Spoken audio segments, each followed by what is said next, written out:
Hello and welcome to my channel, The Lab Rats. We are doing nucleic acid lecture series, and this video is the fourth part of this lecture series, which is about nucleic acids have polarity. It means nucleic acid have certain polarity or directionality in them. That is, they are a directional molecule. They are directional. Okay, so we will discuss in detail about this directionality or polarity of nucleic acid. Now those who have not seen the previous video of this lecture series can find the links in the description box. Video is available both in Hindi and English language. Now let's begin with today's topic. So by nucleic acid we are referring both DNA and RNA. In our previous video we have discussed that nucleic acids are linear polymers. They are polymers and they are made of large amount of nucleotide units. Nucleotide units. So basically large number of nucleotide units are present in a nucleic acid, and all these units are joined to each other by certain bond. These bonds are known as phosphodiester bond. Okay. Now for nucleic acid we are taking the example of DNA. So DNA is basically a double stranded helical structure. We will discuss about this in detail in the next upcoming video, which is about the structure of nucleic acid. So DNA has two strands, that is, this is one and this is the second strand. They are polynucleotide strand, okay, and they are present in a helical fashion. We write the direction of these strands as 5 prime to 3 prime. So we write the direction of nucleic acid from 5 prime to 3 prime direction. So what is 5? What is 3? What is this prime? Okay, so why do we use these things to show the directionality or polarity of nucleic acid? And most importantly, why do we need a directionality? What is the use of this directionality, or we say polarity? What is the use of this polarity in a molecule? So if you know about the polypeptides, so they also have certain direction, that is they have a C terminal, carboxy terminal, they have N terminal or amino terminal. Okay, and this helps us to denote certain amino acid sequences or certain regions in this polypeptide sequence. So in case of nucleic acid also, this directionality helps us to represent certain sequences theoretically. Okay, let's say this is a small sequence in the nucleic acid. We denote it from 5 prime to 3 prime. Okay, so why certain directionality or polarity is needed? So let's suppose you have to visit your friend and you don't have his or her address. So how will you find your friend's home? Okay, so that is why you need a particular address, a particular direction to his or her home. Okay, that is why we need directionality or polarity in a molecule, just to denote or just to make it convenient to locate different regions in that molecule. So here also, let's suppose in this sequence there is a particular region, or this is the particular region for a gene X.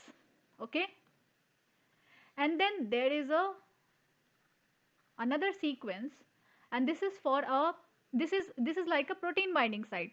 For example, there are transcription factor binding sites, there are different binding sites for molecule that helps in replication of DNA. Okay, so this is a protein binding site. Okay, now let's suppose this gene X starts from 1000 nucleotide and it ends to 1300 nucleotide, and then there is a distance of approximately 200 nucleotide between this gene X and protein binding site. So now we know that there is a direction, that is there is a 5 prime direction, there is a 3 prime direction. So we can say that gene X extends from 1000 nucleotide to 1300 nucleotide, and the protein binding site, this particular protein binding site is situated 200 nucleic acid from gene X towards 5 prime. So this is how it makes it very convenient to have a direction in a molecule to locate all the different sequences, all the different regions in that particular molecule. Now we write direction in two ways. Okay, so we can either write this direction as 5 prime, we can write it as 5 prime direction, or we can also write it like upstream. Okay, upstream direction. Again for 3 prime we can write it as 3 prime direction, or we can call it downstream direction. Okay, here for this protein binding site we can now call it that this protein binding site is present 200 nucleotide upstream of gene X. Okay, or if this was present in this direction, if that protein binding site was present here, so we could have written it as this protein binding site is present 200 nucleotide downstream of gene X. Okay, so this is how directionality or polarity makes it very convenient to locate any position, any sequence, any gene sequence, any region in a molecule. Now we have already learned or discussed about nucleotide. Okay, so those who wants to learn about the composition of DNA, we have already discussed it in much more detail, the structure of nucleotides, structure, easy tricks to remember the structure of nitrogenous bases in a very detailed, there is a very detailed video. The name of the video is composition of nucleic acid. You will find the link in the description box. So here nucleotide is made of a pentose sugar. It is made of phosphate group, okay, and it is made of nitrogenous base. So this is our pentose sugar. Okay. So if you do the atom numbering, so this is the first carbon, this is second carbon, this is third carbon, this is the fourth carbon, and this is fifth carbon. Now to the fifth carbon there is a phosphate group attached. So this pentose sugar is actually deoxyribose sugar, deoxyribose sugar, because there is no hydroxyl group on the second carbon, and to the first carbon there is a nitrogenous base. So now if you do the atom numbering of these molecule, so this is the first nitrogen, this is second, third is nitrogen, again fourth is carbon, then fifth and sixth. Okay. So now you can see that in the nitrogenous base also there is a numbering from 1 to 6. In pentose sugar there is a numbering from 1 to 5, and in case of nucleotide these atom numbering is very important to denote different bonds. For example, on the first carbon of pentose sugar there is a nitrogenous base attached. On the second carbon we denote whether it is a deoxyribose or ribose sugar based on the presence or absence of hydroxyl group, and because here is no hydroxyl group on the second carbon, this is a deoxyribose sugar. Again, the third carbon hydroxyl group is attached to the phosphate group of the next nucleotide in order to form polynucleotide structure, and the fifth carbon is again bonded to the phosphate group. So one of the oxygen is bonded to the fifth carbon of one nucleotide, other oxygen is bonded to the third carbon hydroxyl group of the next nucleotide. Okay, so this is why atom numbering is very important. So in that case, in order to distinguish between the atom numbering of nitrogenous base and the atom numbering of pentose sugar numbers are present with prime. So we denote it as 1 prime, 2 prime, 3 prime, 4 prime and 5 prime. This is the only reason. This is just to distinguish the atom numbering in pentose sugar from the atom numbering in case of nitrogenous bases. Here the fifth carbon of the pentose sugar is bonded to phosphate by ester bond. Okay. First carbon is bonded to the nitrogenous base by glycosidic bond. So N glycosidic bond.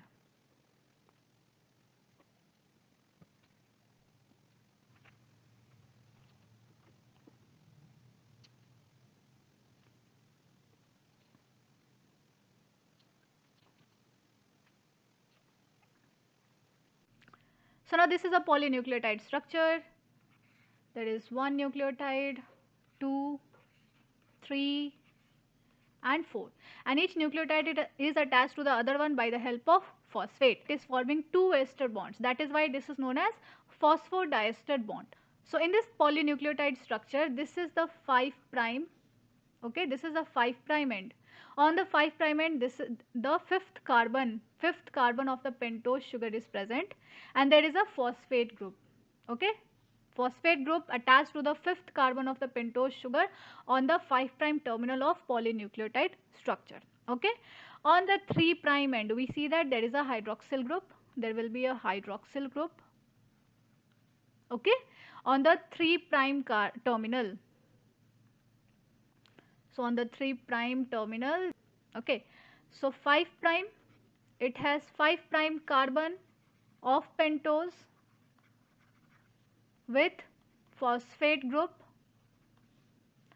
and 3 prime, it has 3 prime carbon of pentose with OH group. Okay, so the 5 and 3, they are representing the atom numbering in the pentose sugar. Prime, we know why it is used. So this is how polarity or directionality of a nucleic acid is represented. Thank you so much for watching the video. If this video was useful to you, please like and share it. Subscribe to our channel and hit the notification bell icon for recent updates. You can post all your video related query in the comment section. Also, for your queries and recent update, you can follow us on Facebook and Instagram. So see you in the next video. Until then, keep learning and keep motivating.